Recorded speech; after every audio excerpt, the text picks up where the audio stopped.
ಮಾಡ್ತೀನಿ ಅಂತ ಹೇಳಿ ಈ ಸಂಸ್ಥೆ ವತಿಯಿಂದ ಈ ಕನ್ನಡಿ ಈ ಭಾಗ ಅನಕೆರೆ ಭಾಗ ಹಳೆಬೀಡು ಕುಂಡ್ರಳ್ಳಿ ಬೇಲೂರು ಪಂಚಾಯತಿ ಸೂರ್ಗಡ್ ಹೀಗೆ ಒಂದು ಹಲವಾರು ಪಂಚಾಯತಿ 58 ಪಂಚಾಯತಿಗಳ ವ್ಯಾಪ್ತಿಯಲ್ಲಿ ಎಜುಕೇಷನ್ ಸಿಸ್ಟಮ್ ಜೊತೆ ನಾನು ನನ್ನ ಟೀಮ್ ಕೆಲಸ ಮಾಡ್ತಾ ಇದ್ದೀನಿ. ಮಂಡ್ಯ ಜಿಲ್ಲೆ ಅಂದರೆ ಕೋಟೆ ಮೈಸೂರು ಕೊಡಗು ಮತ್ತು ಚಾಮರಾಜನಗರ ರಾಮನಗರ ಜೊತೆಗೆ ಮಂಡ್ಯ ಈ ಭಾಗದಲ್ಲಿ 40ಕ್ಕಿಂತ ಹೆಚ್ಚಿನ ವಾಲಂಟಿಯರ್ಸ್ ನನ್ನ ಸಂಸ್ಥೆ ಕೆಲಸ ಮಾಡ್ತಿದ್ದಾರೆ. ಈ ಸಿಸ್ಟಮಲ್ಲಿ ನಾವು ಕೆಲಸ ಮಾಡಬೇಕಿದ್ರೆ ಈ ಭಾಗದಲ್ಲಿ ಕಂಡಿದ್ದೀವಿ. ನಾವೆಲ್ಲರೂ ನೋಡ್ತಾ ಇರ್ತೀವಿ ಸ್ಕೂಲ್ ಅಂದರೆ ಏನು ಅಂತ.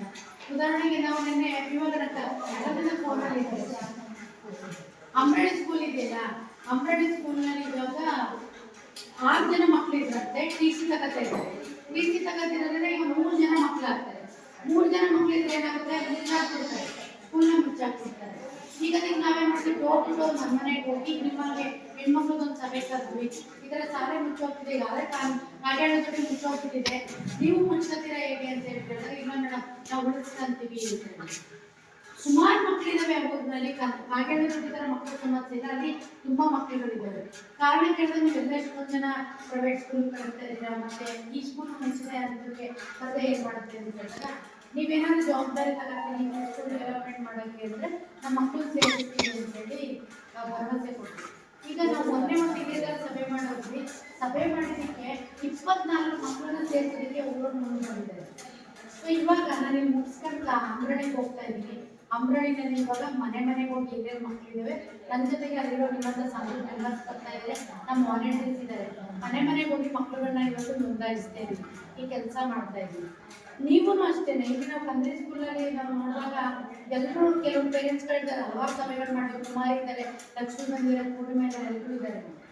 ಸಮಸ್ಯೆ ಏನು ಈ ಸ್ಕೂಲ್ನಲ್ಲಿ ಅಂದರೆ ಎಜುಕೇಷನ್ ಸಿಸ್ಟಮ್ ಚೆನ್ನಾಗಿದೆ, ಎಲ್ಲ ಸೌಲಭ್ಯ ಇದೆ, ಆಟದ ಮೈದಾನ ಇಲ್ಲ ಅನ್ನುವಂಥದ್ದು ಮೇನ್ ಪ್ರಾಬ್ಲಮ್. ಮತ್ತು ಮೊನ್ನೆ ಒಂದು ಸಭೆ ಮಾಡಿದ್ರೆ ನಾವು ಎಸ್ ಸಿ ಕಾಲೋನಿಯಲ್ಲಿ ಅಲ್ಲೊಂದು ಸಮಸ್ಯೆ ಏನಂದರೆ ಕಾಲೇಜ್ ಸ್ಟೂಡೆಂಟ್ಸ್ಗಳು ನಮಗೆ ಕ್ಲಾಸ್ ಏನಾದ್ರು ಬೇಗ ಮುಗ್ದೋಯ್ತು ಅಂದರೆ ಮನೆಗೆ ಬರೋದಕ್ಕೆ ಬಸ್ ಪ್ರಾಬ್ಲಮ್ಸ್ ಇದೆ ಅಂತೇಳಿ ಹೇಳೋದು. ಬಸ್ ಪ್ರಾಬ್ಲಮ್ಸು ಅಂತ ನೋಡಿದಾಗ ಕಾಲೇಜಲ್ಲಿ ಬರೋಕ್ಕೆ 30 ರೂಪಾಯಿ ಆಟೋ ಚಾರ್ಜ್ ಆಗುತ್ತೆ ಒಂದು ಸೈಡ್ಗೆ, ಇದು ದುಬಾರಿ ಆಗುತ್ತೆ ಅಂತೇಳಿ. ಅದಕ್ಕೆ ನಾವೀಗ ಕೆಲವರೆಲ್ಲ ಇವರು ಜಯರತ್ನ ಕಡೆಯಿಂದ ಸಿಗ್ನೇಚರ್ ಹಾಕ್ಸ್ತಾ ಇದ್ವಿ. ಕೊಡೋಣ ಒಂದು ಮೆಟ್ರನ್ನ ಫಾಲೋ ಅಪ್ ಮಾಡಿದ್ರೆ ಬಸ್ಸಿನ ಸ್ವಲ್ಪ ಟಿಪ್ ಜಾಸ್ತಿ ಮಾಡ್ತಾರೆ. ಇದೇ ಥರ ಕಚ್ಚಿಗೆರೆ ಪ್ರಾಬ್ಲಮ್ ಇದೆ, ಚೆನ್ನಾಗಿರೋದು ಇದೆ, ತುಮಕೆರೆ ಪ್ರಾಬ್ಲಮ್ ಇದೆ, ಕಲ್ಲೀರು ಪ್ರಾಬ್ಲಮ್ ಇದೆ, ಬೇಲೂರು ಇದೆ ಪ್ರಾಬ್ಲಮ್ ಅಂತ ಹೇಳಿದ್ದಾರೆ. ಸೊ ನೀವು ಇಂಥ ಸಣ್ಣ ಪ್ರಾಬ್ಲಮ್ ಜೊತೆಗೆ ಕೆಲಸ ಮಾಡಬೇಕು.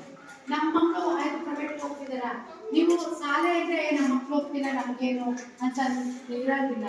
ಈ ಊರಿನ ನಾಗರಿಕರಾಗಿರೋದಕ್ಕೆ ಪಂಚಾಯತಿನಲ್ಲಿ ಓದಾಗೋದಕ್ಕೆ ನಮ್ಮ ಮಕ್ಕಳು ಹೋಗ್ಲಿಲ್ಲ ಅಂದ್ರೆ ದುಡ್ಡು ಕೊಡ್ತಾರೆ.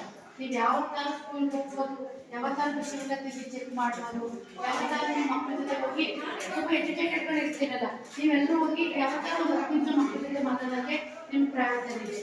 ನಿಮ್ಮ ಮಕ್ಕಳು ಯಾರೋ ಮನೇಲಿ ಇರ್ತಾರೆ, ಡ್ರಾಯಿಂಗ್ ಬರ್ತಿರ್ತದೆ ಅವ್ರಿಗೆ, ಅಥವಾ ಇನ್ನೇನು ಚೆನ್ನಾಗಿ ಅವರು ಒಳ್ಳೆ ಡ್ಯಾನ್ಸ್ ಮಾಡ್ತಿರ್ತಾರೆ, ಕೊರಿಯೋಗ್ರಾಫ್ನು ಮಾಡ್ತಿರ್ತಾರೆ, ಅಥವಾ ತುಂಬ ಚೆನ್ನಾಗಿ ಸ್ಪೋಕನ್ ಇಂಗ್ಲೀಷ್ ಬರ್ತಿರ್ತದೆ, ಸೈನ್ಸ್ ಎಕ್ಸ್ಪರ್ಟ್ ಇರ್ತಾರೆ, ಮ್ಯಾಥ್ಸ್ ಎಕ್ಸ್ಪರ್ಟ್ ಇರ್ತಾರೆ ಅಂದರೆ ಅವ್ರಿಗೆ ಅಲ್ಲಿ ಆ ಮಕ್ಕಳನ್ನ ಕಳಿಸೋ ಸ್ಕೂಲಲ್ಲಿ ಯಾಕಂದ್ರೆ ನಮ್ಮ ಮಗುಗಳಲ್ಲಿ ಎಕ್ಸ್ಪರ್ಟ್ ಇದ್ದಾರೆ, ಅವರು ಕಳಿಸ್ಕೊಡ್ತೀವಿ, ಒಂದು ಸ್ವಲ್ಪ ಮಕ್ಕಳು ಹೇಳ್ಕೊಡ್ತೀವಿ ಅಂತ ಹೇಳ್ಕೊಡೋದಕ್ಕೆ ಅವಕಾಶ ಮಾಡ್ತೀವಿ.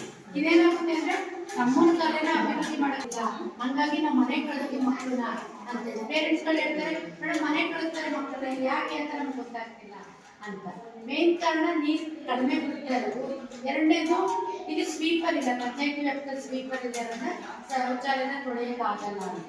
ಈಗ ನಾವೇನು ಮಾಡಿದ್ರೆ ಹಳೆ ಊರಿಗೆ ಒಂದು ದಿನಕ್ಕೆ ಇವತ್ತು ಟ್ಯಾಲೆಂಟ್ ರೂಮ್ ತೊಳೆಯೋಕ್ಕೆ ಬೇರೆ ಕಡೆ 700 ರೂಪಾಯಿ ಇದ್ದು ನಾವು ನಮ್ಮ ಸಂಸ್ಥೆ ವತಿಯಿಂದ ಈಗ ಬಂದರೆ ರಿಕ್ವೆಸ್ಟ್ ಮಾಡಬೇಕು ಸರ್ವಿಸ್ ಅಂತ ಬಂದಿದ್ದೀವಿ, 500 ರೂಪಾಯಿ ಬರೋದಕ್ಕೆ ಒಪ್ಕೊಂಡಿದ್ದೀವಿ. ಈ ಸಲಿಂದ ನಿಮ್ಮ ಶೌಚಾಲಯ ತೊಳೆಗೆ ಹಳೆ ಊರಿನ ಟೀಮ್ ಬರ್ತಾರೆ, ವಾರಕ್ಕೆ ಒಂದು ಸ್ವಲ್ಪ ಟೀಚರ್ಸ್ಗಳು ಅವ್ರು ಕಂಡಿಲ್ಲ ಅನ್ನೋ ಕೊಡೋದಕ್ಕೆ ಅವ್ರು ಮುಂದೆ ಬರ್ತಿದ್ದಾರೆ.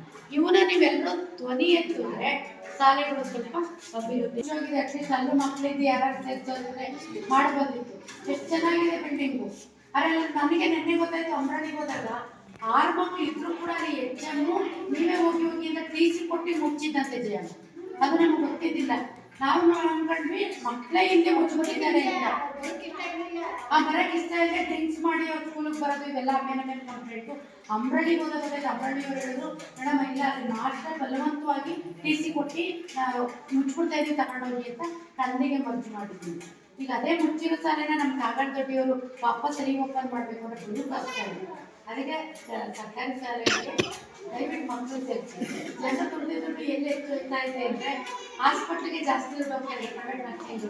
ಇನ್ನೊಂದು ಎಜುಕೇಷನ್ ಸಿಸ್ಟಮ್ ನಾವೆಲ್ಲರೂ ಕೂಡ ಎಜುಕೇಷನ್ಗೆ ಹೆಚ್ಚು ಒತ್ತು ಕೊಡ್ತಿರೋದ್ರಿಂದ ಎಜುಕೇಷನ್ ಸಿಸ್ಟಮ್ಗೆ ನಾವು ಅರ್ಧ ದುಡ್ಡೆಲ್ಲ ಹೋಗ್ತಾ ಇದೆ. ಸೊ ಇವೆರಡನ್ನು ನಾವು ಸೇವ್ ಮಾಡಿದ್ರೆ ಎಷ್ಟು ಜನ ಸರ್ಕಾರಿ ಹಾಸ್ಪಿಟ್ಲಿಗೆ ಹೋಗ್ತೀರಿ.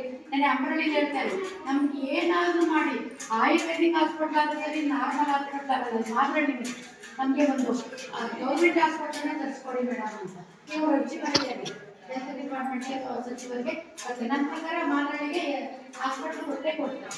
ಇಲ್ಲಿ ನಾವು ನೋಡ್ತಾ ಇರ್ತೀವಿ, ಬೇಲೂರು ಹೋಗ್ಬೋದು, ಏನೂ ಕಡಿಮೆ ಇಲ್ಲ. ಹಳೆ ಮುಂದೂರು ಬರ್ತಾರೆ, ಕಾಗದೊಡ್ಡಿ ಕಂದಿ ಕಡೆ ಯಾಕೆ ಅಂದರೆ ಹಾಸ್ಪಿಟ್ಲ್ ಐತಿಲ್ಲ, ಇಲ್ಲ ಹಿಂಗೆ ಬಂದ್ಬಿಟ್ಟಿರ್ತೀವಿ.